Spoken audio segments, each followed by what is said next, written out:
Magandang araw po sa mga tagapakinig. Itago nyo na lang po ko sa pangalang JR. Nakasalukuyang 30 anyos. Tubong Tarlac. Nais ko pong ibahagi sa inyo ang aking kwentong katatakutan. Naganap ito sa isang simbahan at ito ay tungkol din sa isang pare. Isa akong sakristan sa simbahang Katolika kung saan tumutulong ako sa gawaing simbahan. Parang naging tirahan ko na rin ang simbahan sapagkat araw-araw ako nandoon. Bukod sa pagiging sakristan, ay katulong na rin ako ni Father sa ibang gawain, kagaya ng paglilinis ng kanyang tinitirahan. Matandang simbahan na ang aming simbahan. Magiliw at masaya ang mga kasamahan ko dito. Para kaming mga magkakapatid at pamilyang-pamilya talaga. Isang araw ng Biyernes, hindi ko akalain na sa akin mangyayari ang kakatuwang bagay. Abala ang lahat dahil may misa bukas. May kanya-kanya na kaming gawaing nakatoka, kaya halos hindi na kami makapag-usap. Sa dami ng gawain ko ay alam kong gagabihin ako ng uwi. Maya-maya pa ay dumaan si Ate Mercy sa aking pinagtatrabahuhan o sa aking pwesto. Maya-maya pa ay nagbiro ito. Sobra naman ang sipag mo, JR. Baka mamaya matuwa sa'yo si Father Timothy at magpakita ito sa'yo. Yung walang ulo, agad naman akong nasindak. At ang tugon ko sa kanya ay huwag niya nalang banggitin ang taong patay na. Sapagkat hindi ako naniniwalang magkakaroon ng multo sa simbahan dahil ito ang tahanan ng Panginoon. Hanggang sa bumalik na ulit ako sa aking pagtatrabaho. Maya-maya pa ay narinig kong nagpaalam na ang mga kasamahan ko. Mga bandang alas 7 ng gabi na sila umuwi. Ang tansya ko ay aabutin pa ako ng 2 oras bago ko matapos ang mga dekorasyon. Habang nag-aayos ako ng dekorasyon ay narinig ko na may naglalakad sa likuran ko. At yun pala ay si Father James. At maya-maya pa ay nagsalita ito.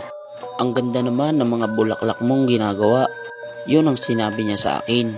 Nanatili lang ito sa aking likuran habang nagagawa ako ng bulaklak. At lumipas ang mga 20 minutes ay narinig ko na itong naglakad paalis. Nagpaalam pa ako sa kanya habang hindi lumilingon sa kanya. Dahil busy talaga ako sa aking ginagawa. Mga bandang alas 10 ng gabi na ako natapos at lumabas na ako ng simbahan. Nagpaalam na rin ako sa security guard na nasa labas. At tuntua naman ang security dahil napakasipag ko raw talaga. Naglakad na ako papuntang kanto upang mag-abang ng masasakyan pa uwi. Medyo mahirap nang sumakay ng mga oras na yon dahil hating gabi na. At medyo malimit ang ruta ng jeep dito sa pwesto ng simbahan. Habang nakatayo ako sa kanto ay tinignan ko ang aking cellphone. At nagimbal ako sa aking nabasa nung nabasa ko ang message ni Father James. Nag-text ito ng mga alas 6 ng hapon. Ang bilin niya ay wag ko na daw piliting tapusin ang mga ginagawa ko sa simbahan. Sapagkat baka daw abutin ako ng hating gabi. Papasok naman daw ng madaling araw si Ate Mercy at siya na daw ang tatapos ng ibang gawain doon. Humingi pa ng pasyensya si Father James sapagkat siya daw ay wala sa simbahan ngayon dahil kaninang umaga daw ay may pinuntahan siyang importante at babalik daw siya ng simbahan ng mga alas 12 ng gabi. Agad akong kinilabutan at napaisip kung sino ang tao na nasa likuran ko kaganina. Agad kong nilingon ang simbahan sa likuran at laking gulat ko paglingon ko sa barikada sa mismong second floor ng simbahan. Meron dong nakatayong pare, ngunit ang nakakatakot, wala itong ulo at kumakaway sa akin.